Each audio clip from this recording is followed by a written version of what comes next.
नमस्कार, मैं हूं संजय शर्मा। आप देख रहे हैं 4 PM न्यूज नेटवर्क। उपराष्ट्रपति के चुनाव में कौन जीते कौन हारे ये बात का विषय है। कौन कितनी रणनीति बना लेता है, कौन ईडी इनकम टैक्स का डर दिखा देता है, कौन सांसदों को पैसे बांट देता है, ये सब बात की बातें हैं। लेकिन बड़ी सवाल यह है कि अगर उपराष्ट्रपति के चुनाव में जीत का अंतर कम रह गया, पहली बात तो क्या होगा।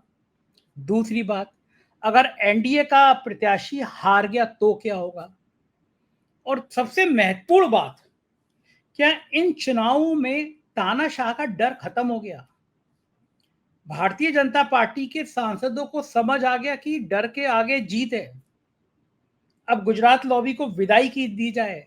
11 सालों से जो घुटन अंदर हो रही थी भारतीय जनता पार्टी के सांसदों की, क्या वो सतह पे आ गई। क्या संघ का इशारा कुछ हो गया। गडकरी और शिवराज सिंह चौहान कुछ खेल करे या किया उन्होंने। इन तमाम मुद्दों पर हम बातचीत करेंगे आज एक ऐसे बहादुर और जांबाज पत्रकार से जिनका कलम बिल्कुल आग उगलता है। जो बोलते हैं तो वो बहुत तार्किक होता है।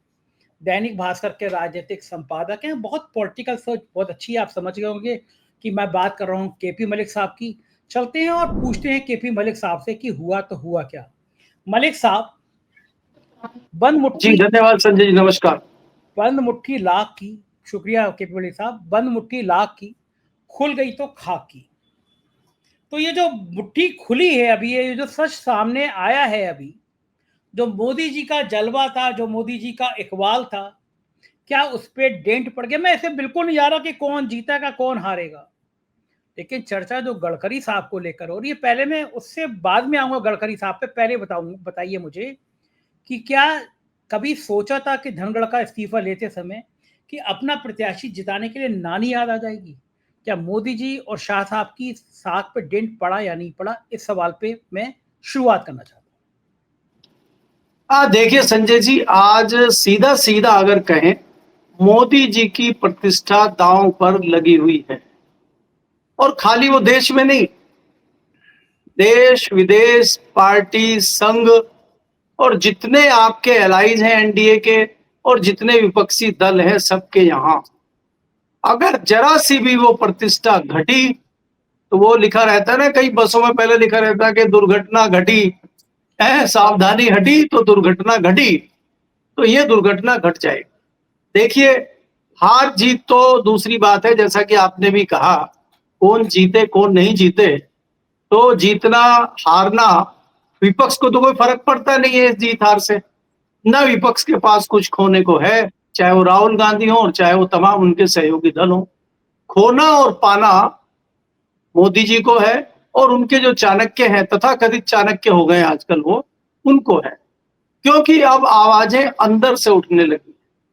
देखिए, एनडीए तो पहले भी था, एनडीए के सहयोगी तो पहले भी थे, नीतीश कुमार और चंद्रबाबू नायडू तो पहले भी थे, लेकिन कभी भी हमने इस तरह के दावे पिछले 1-1.5 साल में नहीं किए कि इनके बलबूते पे ये कोई बड़ा एक्शन ले लेंगे। आज भी हमें कोई उनसे बहुत उम्मीदें नहीं है, मैं आपको बताऊं। थोड़ी सी उम्मीदें नायडू के लिए इसलिए दिखाई दे रही हैं कि जिस प्रकार से इन्होंने नायडू के ऊपर 2 बड़े हमले किए। एक तो सीधा सीधा ही मान लिए कि जो बिल लाने की कोशिश हुई है कि भाई 30 दिन तक अगर आपकी जमानत नहीं हुई तो आपको पद से इस्तीफा देना पड़ेगा, तो इस टारगेट पर सीधे सीधे नायडू थे।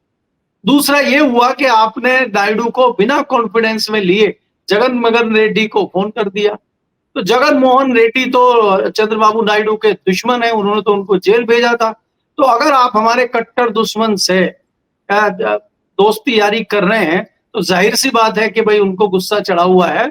और खबरें तो यहां तक आती है, पहले भी मैंने कहा कि सुदर्शन रेड्डी जी को वही लाने वाले हैं, वही लेके आए। अब जो दूसरी बात यह है कि हमें बाहर वालों की चर्चा थोड़ी कम करनी चाहिए। अक्सर हम करते रहते हैं, चर्चाएं आज अंदर हैं। संघ में, भाजपा में जिस प्रकार से मुरली मनोहर जोशी जी ने इतना बड़ा बम फोड़ा है, जिस प्रकार से रूडी जी ने इतना बड़ा इंटरव्यू 2 दिन पहले दिया है, ये इन लोगों के अंदर इतनी हिम्मत कहां से आई है। जो हिम्मत अच्छे अच्छे बड़े बड़े नेता भारतीय जनता पार्टी में नहीं कर पा रहे हैं, जो सीधी सीधी हिम्मत सर संचालक नहीं कर पा रहे हैं, वो हिम्मत मुरली मनोहर जोशी का करना, वो हिम्मत रूडी का करना, तो कहीं ना कहीं से तो कुछ तो तार जुड़े हुए हैं। तो इस तरह से अंदर से जो विरोध की आवाजें आ रही हैं, और मैं अक्सर आपके चैनल पे भी कहता हूं, बाकी जगह भी कहता हूं, कि करीब 3 दर्जन सांसद हैं जो विरोध का बिगुल लगातार बजा रहे हैं। अब तो वो भी आएंगे, क्योंकि वो तो इंतजार कर रहे थे कि बिल्ली के गले में घंटा कौन बांधे, या घंटी की नहीं, घंटे की बात हो रही थी। तो वो घंटा जो है बांध दिया है मुरली मनोहर जोशी ने और बजा दिया है रूडी ने। तो अब बाकी लोग भी आएंगे, टनाटन घंटा बजाएंगे। तो ये जो परिस्थितियां बनी हैं, इससे मोदी जी बैकफुट पे आ गए हैं। और सबसे बड़ी समस्या ये है कि जरा सा भी अगर मैसेज, ये देखिए, यहाँ उपराष्ट्रपति, इसमें कोई दो राय नहीं है कि जिस प्रकार से बीजेडी पीछे हट गया है, बीआरएस पीछे हट गया है, तो उन परिस्थितियों में एनडीए का जो उम्मीदवार है वो जीत जाएगा। लेकिन मार्जिन कितना होगा, विपक्षी दलों का हौसला कैसे अफजाई होगा, एनडीए के जो मोदी जी हैं वो कमजोर कैसे सिद्ध होंगे। और ये कमजोर अगर देश में हो रहे हैं, और ये खबर और इस तरह की चर्चा बाहर विदेशों में होने लगती है, अपने देश में होने लगती है, और प्रतिष्ठा डाउन मोदी जी की होती है, तो बहुत बड़ा नुकसान मोदी जी को और उनके चाणक्य को हो जाएगा।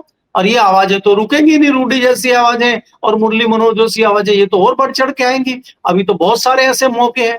तो चिंता इनको इस बात की है कि इनको कैसे रोका जाए, और ये अपने कील कांटे वो भी देख रहे हैं कि उनमें कुछ दम बचा है कि नहीं, जो ईडी, सीबीआई, तोता मैना और ये चुनाव आयोग में बचा है कि नहीं बचा है।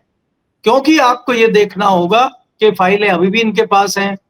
टीआरएस क्यों डरा हुआ है, बीआरएस क्यों डरा हुआ है, अभी भी जो है नवीन पटनायक को डर लग रहा है सत्ता सब गंवाने के बाद। मायावती क्यों डरी बैठी हैं, तो कहीं मायावती के तरज पे ही तो नहीं चल रहे हैं केसीआर और नवीन पटनायक, वो भी कहीं मायावती की टू कॉपी तो नहीं बनने जा रहे हैं।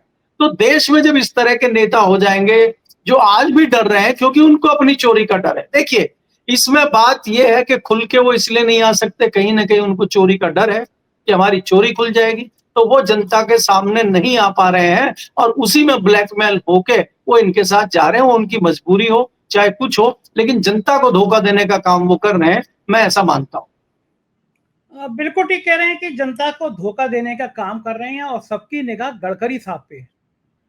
सुना है कि गडकरी साहब सुबह सुबह कुछ नाश्ता कराने जा रहे हैं, बढ़िया छोले भटूरे, बढ़िया आलू के पराठे, और आ रहे हैं विपक्ष के नहीं, सत्ता पक्ष के सांसद। ये भटूरे क्या बोर्ड में भी कुछ गड़बड़ कर सकते हैं, क्या लग रहा है आपको?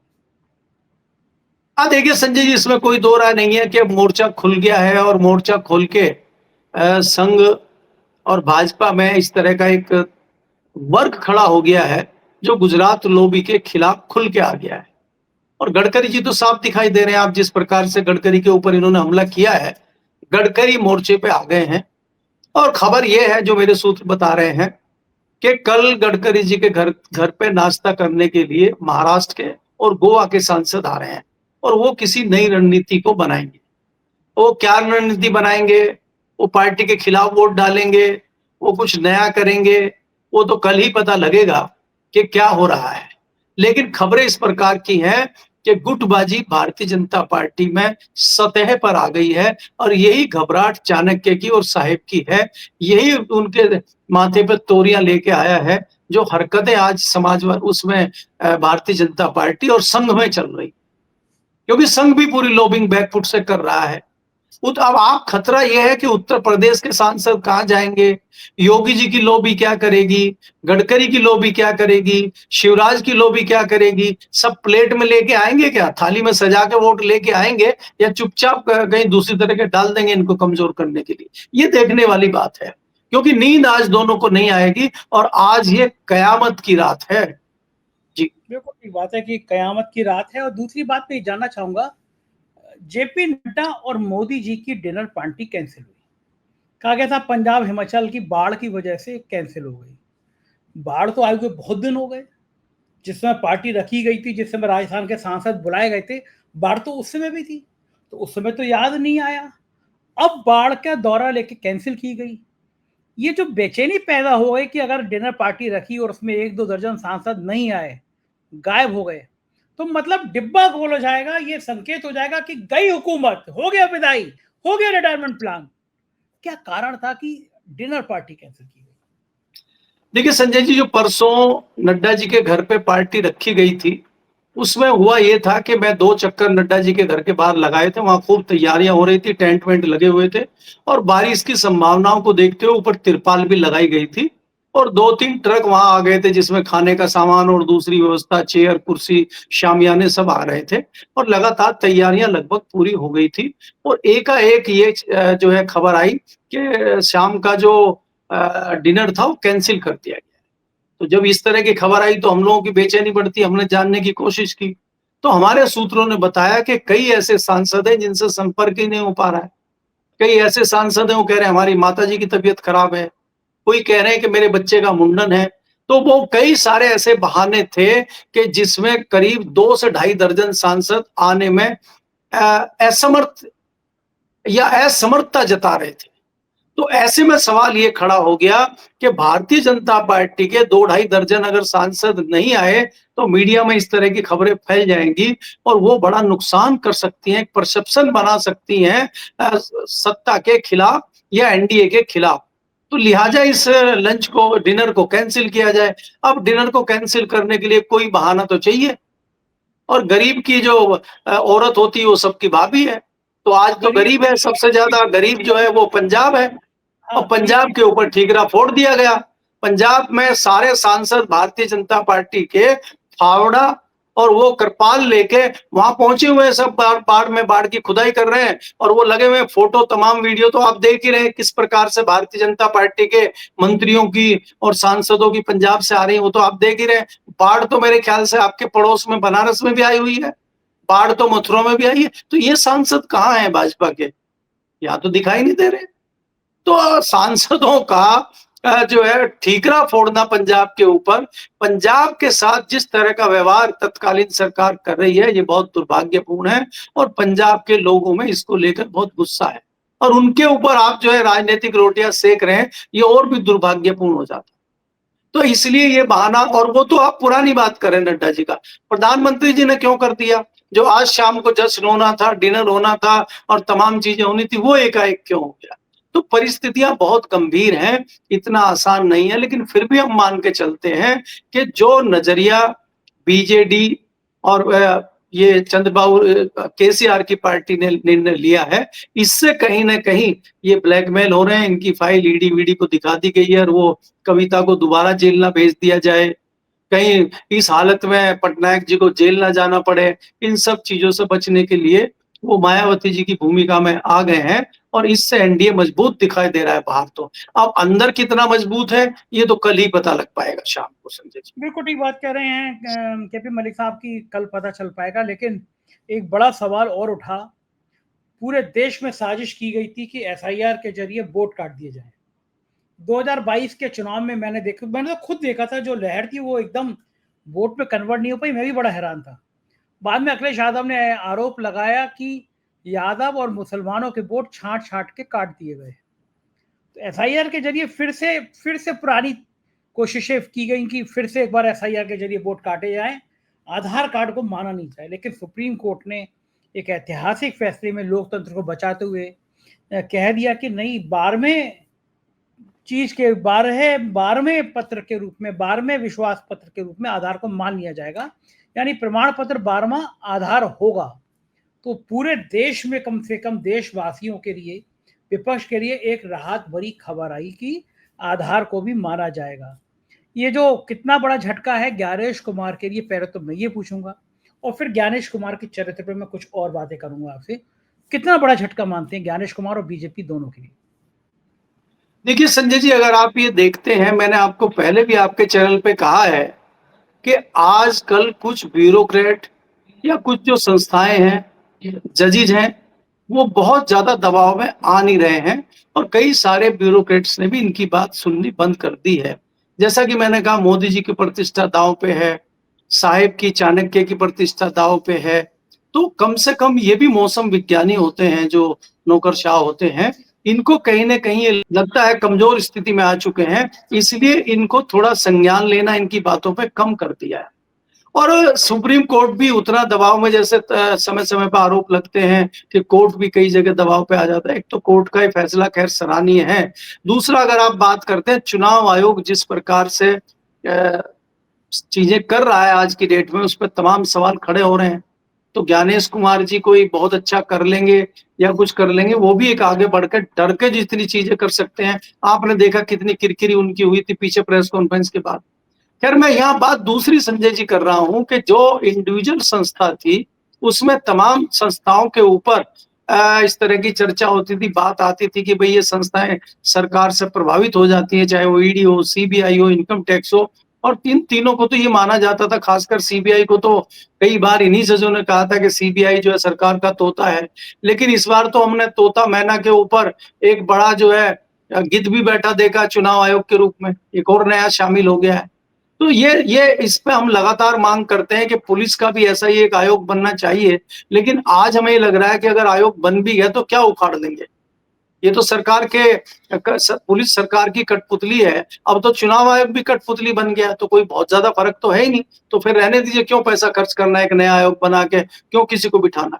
दूसरी बात संजय जी, आपको ये देखनी होगी कि चाणक्य जी जो लगातार कमजोर हुए हैं, यहाँ मैं इस बात का जिक्र जरूर करना चाहूंगा कि भाई जो आपने चुनाव किया था कॉन्स्टिट्यूशन क्लब का, और वहां जो चाणक्य जी के नाम पे कुछ निशिकांत दुबे जैसे विद्वान क्रांतिकारी रणनीतिकार जो आए थे, और संजीव बालियान जैसे को बलि का बकरा उन्होंने बना दिया। पहले तो बेचारे को इलेक्शन में हराया और दूसरा कॉन्स्टिट्यूशन क्लब में करके उसकी ऐसी स्थिति कर दी कि आज एसडीएम और वहां पटवारी उनकी बात नहीं सुन रहा है। पूर्व केंद्रीय मंत्री हैं, भारतीय जनता पार्टी के हैं, उत्तर प्रदेश और केंद्र में भारतीय जनता पार्टी की सरकार है, और उनकी हालत हो गई कि पटवारी भी उनकी बात नहीं सुन रहा है। इस स्थिति में तो संजीव बालियान जी आ गए। दूसरा, आपने क्या किया है कि चाणक्य को कमजोर करके और एक संदेश दे दिया है कि चाणक्य जी कमजोर हो चुके हैं। जो कॉन्स्टिट्यूशन क्लब का चुनाव नहीं जिता सकते, वो उपराष्ट्रपति का चुनाव, वो बिहार का चुनाव या बाकी चुनाव कैसे जिता पाएंगे? और उसी में मैं आखिर में जोड़ता हूं कि चाहे संघ हो, चाहे भारतीय जनता पार्टी हो, अब वहां पे जो है मुखर होके लोग सामने आने लगे हैं। पहले दिन जो है आपने देखा कि मुरली मनोहर जोशी जी आ गए। दूसरे दिन 2 दिन से उधम मचाए हुए हैं आपके ये अपने जो चुनाव जीते हैं कॉन्स्टिट्यूशनल क्लब का रूडी जी। अब इसके बाद कल को कोई नए क्रांतिकारी भारतीय जनता पार्टी के आ जाएंगे, तो ये जताता है कि अंदर ही अंदर खेमेबाजी शुरू हो गई है। अब देखिए, और जो सच्चाई की बात है और जो सही बात है, इसमें संजय जी आपको ये भी देखना होगा, चाहे वो संघ हो और चाहे भारतीय जनता पार्टी के अधिकतर लोग हों, वो ये नहीं चाहते कि भारतीय जनता पार्टी की सरकार जाए। वो ये चाहते हैं कि सरकार बनी रहे और अपना कार्यकाल पूरा करे 29 तक, लेकिन गुजरात लॉबी की ससम्मान विदाई हो और ये भी मार्गदर्शक मंडल में जाएं या कहीं और थैला वैला उठा के जाएं। ये कोशिश संघ की और भारतीय जनता पार्टी के लोगों की है। इसीलिए हम इतने मुखर होकर बोल रहे हैं। हम खाई एनडीए के सहयोगी या विपक्ष के सहयोगी उनके बलबूते पे मैं नहीं बोल रहा हूं, क्योंकि वो तो खुद डरे हुए लोग हैं बेचारे। अगर वो ना डरते तो वो एनडीए में चुपचाप नहीं घूम रहे होते। चाहे वो नीतीश कुमार हो, चाहे चिराग पासवान हो, चाहे जयंत चौधरी हो, चाहे तमाम जो दल हैं आज एनडीए के साथ, वो तो खुद डरे हुए हैं। उनका तो हमें कहीं जिक्र ही नहीं करना, हमें तो भारतीय जनता पार्टी के अंदर के लोगों का जिक्र करना है। जी बिल्कुल ठीक कह रहे हैं कि भारतीय जनता पार्टी के अंदर के लोग जो हैं उनकी ज्यादा क्रांति की बात हो रही है। और एक आखिरी सवाल मैं लूंगा कि संघ जो है वो बड़ी बारीक से निगाह रख रहा है। 17 सितंबर एक निर्णायक दिन होगा। प्रधानमंत्री किस मुंह से कहेंगे कि जो मार्गदर्शक मंडल 75 साल की आयु के लिए बनाया गया था, जिसमें लाल कृष्ण आडवाणी, जिसमें मुरली मनोहर जोशी को भेज दिया गया, मैं उसमें नहीं जाऊंगा। ये किस मुंह से कहेंगे? 17 सितंबर को वो राष्ट्र के नाम क्या संदेश देंगे, अपने भक्तों के नाम क्या संदेश देंगे, या फिर उपराष्ट्रपति चुनाव या बीजेपी की रणनीति या संघ की कोशिश वाकई में उनको मार्गदर्शक मंडल में भेज देगी? क्या लगता है आपको? संजय जी, वो तो बड़ी लंबी फेहरिस्त है। उसमें तो सुमित्रा महाजन है, विजय कुमार मल्होत्रा है, तमाम लोग थे जिनको किया गया था। कोई इसमें एक बात नहीं थी। लेकिन मुखर होकर उनमें से जिस प्रकार से मुरली मनोहर जोशी आए, कई लोग इस बीच में स्वर्गवासी हो गए हैं। लेकिन मुरली मनोहर जोशी जी की थोड़ी उम्र ज्यादा हो सकती है, लेकिन उनका दिमाग तो बहुत अच्छे से काम कर रहा है। उनको सारी चीजें समझ में आ रही हैं, विद्वान आदमी हैं, प्रोफेसर रहे हैं, भारतीय जनता पार्टी के बहुत पुराने नेता हैं, 5 से 6 दशकों से वो भारतीय जनता पार्टी और संघ से जुड़े रहे हैं, तो उनको एक-एक चीज पता है। तो वो अगर इस उम्र में इतने मुखर होके बोल रहे हैं, और मार्गदर्शक मंडल में तो पिछले 10 साल में अगर मार्गदर्शक मंडल का असली कोई मतलब नजर आ रहा है, तो वो तो अभी नजर आ रहा है। और जिस प्रकार से उन्होंने उन चीजों को उठाया, तथ्यात्मक रूप से उठाया है। कोई ऐसा नहीं है कि उन्होंने कोई एक स्टेटमेंट दे दिया है, बाकायदा उन्होंने 70 पेज की रिपोर्ट पेश की है और उससे साहब घबरा गए, वो रिपोर्ट लीक हो गई और 15 अगस्त को जल्दबाजी में साहब जो है वहां पे चित्कार भर दी उन्होंने, लाल किले की प्राचीर से उन्होंने गिफ्ट दे दिया दिवाली का, दिवाली अभी आई भी नहीं है और उन्होंने जो है गिफ्ट दे दिया कि भाई जीएसटी का मैं गिफ्ट दे रहा हूं। ये गिफ्ट लिया किसने था? जनता से छीना किसने था पैसा या जीएसटी के तौर पे, और वो जीएसटी कुछ थोड़ा बदल के और उसको हटा के बड़ा गिफ्ट देने की बात कर रहे हैं। तो ये हड़बड़ाहट में दिया गया बयान है और हड़बड़ाहट में लिया हुआ जीएसटी का फैसला है। इससे भी कहीं ना कहीं विपक्ष मुखर हुआ है और इससे भी कहीं राहुल गांधी जैसे नेताओं को ये कहने का मौका मिल गया है कि हमने तो पहले ही कहा था ये गलत है, नोटबंदी और जीएसटी लगाना गलत है, और आज वो हमारी बात सिद्ध हो गई है, इसीलिए सरकार को वापस लेना पड़ा है। तो ये हर लिहाज से चौतरफा गिर गए हैं और चौतरफा ये बैकफुट पे दिखाई दे रहे हैं। तो इसलिए भले ही ये उपराष्ट्रपति पद का उम्मीदवार जिता ले जाएं, लेकिन साख तो गिरी है, इसमें कोई दो राय नहीं है। जी बिल्कुल ठीक कह रहे हैं। बहुत बहुत शुक्रिया मलिक साहब, आपने मुझे इतना समय दिया, बातचीत की, धन्यवाद। ये थे केपी मलिक जी और पूरी बातचीत आपने सुनी। आप भी सिद्धांततः सहमत होंगे कि यह गलत हुआ, यह खराब हुआ और फिर ऐसा नहीं होना चाहिए था। आपकी राय का मुझे इंतजार रहेगा, कमेंट जरूर कीजिएगा। शुक्रिया, थैंक यू।